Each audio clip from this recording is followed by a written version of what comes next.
BBC Premier League update from the home of Premier League football. I'm Steve Crossman with the latest from the Premier League. Chelsea are one step closer to winning the title after a 3-0 victory over Everton at Goodison Park. Pedro got the ball rolling for Antonio Conte's side. Gary Cahill and Willian were also on target. Cahill says their form, 4 wins from 5, must be disheartening for their title rivals. You look at our running, this was a standout game that was going to be very difficult. That's why we're even more delighted that we've come away with 3 points here. Just in the celebrations at the end, it's fantastic because Tottenham have gone 8 or 9 games now back to back. It's very tough to do that, so it must be a bit disheartening when you keep winning and then we keep responding, and I think that's the way it's going to go to the end of the season.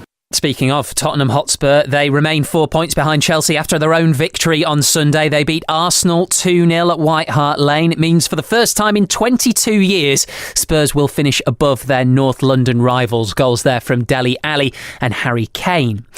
Manchester United's hopes of Champions League football were dealt a small blow. They failed to beat relegation-threatened Swansea City at home. Wayne Rooney scored a penalty for United. A brilliant Gylfi Sigurdsson free kick was the equaliser for the visitors.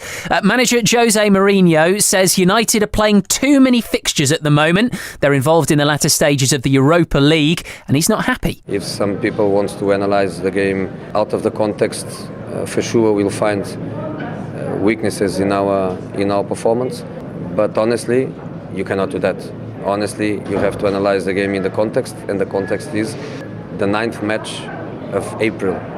810 minutes of football is not human. But good news, Jose, for you at least, because Manchester City failed to win too. They were also facing a relegation-threatened side. They drew 2-2 at Middlesbrough, and perhaps City were a little fortunate. A controversial penalty was given to them at 1-0 down as Leroy Sané clashed with Borough midfielder Martin de Roon. For more football news from the BBC, just go to bbc.com/football. BBC Premier League update from the home of Premier League football.